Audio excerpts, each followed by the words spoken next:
हंसमुख राक्षस। करिमुगा एक हंसमुख राक्षस था। उसका रंग जामुनी और गाल चमकते गुलाबी थे। उसके दांत पीले थे, ठीक जंगल में उगने वाले जंगली फूलों की तरह।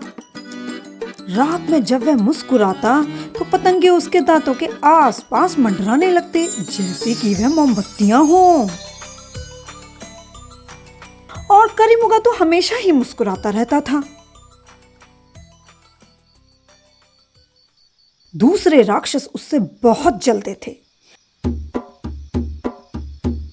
उसका सुंदर जामुनी रंग तो देखो, उसकी लाल चमकीली आंखें तो देखो, उसकी शानदार रोएदार टांगे तो देखो, ओ देखो तो उसकी बड़ी सी तोंद, और वो दांत, काश हम भी उसकी तरह दिख सकते। वे फुसफुसाए। करिमुगा ने उनकी बातें सुन ली और बहुत खुश हुआ, पर उसे चिंता होने लगी। मैं नहीं चाहता कोई मेरी वजह से उदास हो, करिमुगा सोचने लगा।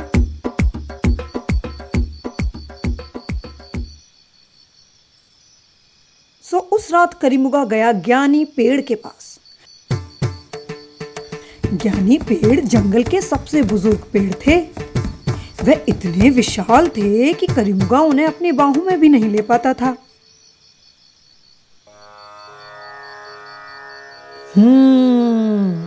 पेड़ ने कहा। करिमुगा ने नम्रता से नमस्कार किया। पेड़ ने फिर कहा, मैं आपसे कुछ मांगने आया हूँ। करिमुगा ने कहा, मुझसे अमरता, अजेयता और अचार मत मांगना। पेड़ ने कहा, मुझे चटनी ज्यादा पसंद है। करिमुगा ने मुस्कुराते हुए कहा, ठीक है, मांगो।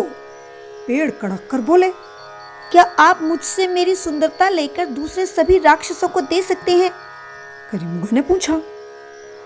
पेड़ ने बड़ी देर तक सोचा, फिर पूछा, क्यों? मैं सुंदर रहते रहते उकता गया हूँ। करिमुगा ने कहा। ज्ञानी पेड़ मुस्कुराए और बोले, तथास्तु।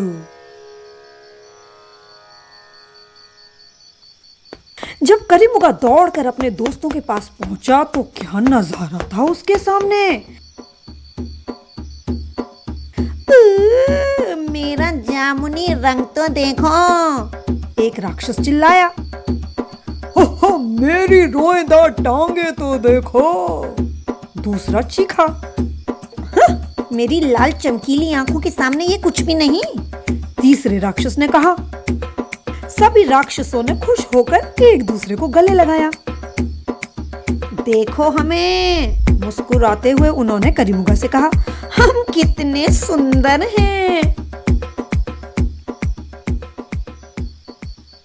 करिमुगा ने उन्हें देखा, फिर उसने चांद की रोशनी में अपने आप को देखा।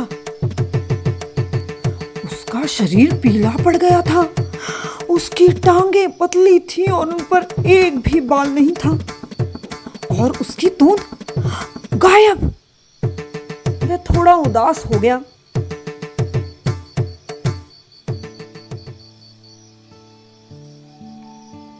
ऐसे उदास मत हो, रोएदार टांगों वाले राक्षस ने कहा।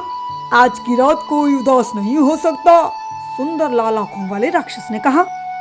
राक्षस जिसकी अब बड़ी सी तोंद थी, करिमुगा को गुदगुदाने लगा। जल्दी ही दूसरे भी साथ जुड़ गए। करिमुगा गिर गया और जमीन पर लौटने लगा, लुढ़कने लगा, और लौटते लुढ़कते नदी में गिरने ही वाला था कि अचानक उसे पानी में अपना चेहरा दिखा। उसके दांत तो अभी भी उसके पास थे और वे अभी भी पीले थे, ठीक जंगल में उगने वाले जंगली फूलों की तरह। फिर वह जोर से हंस पड़ा।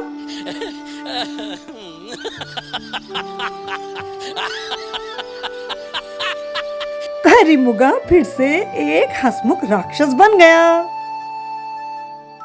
हंसमुख राक्षस।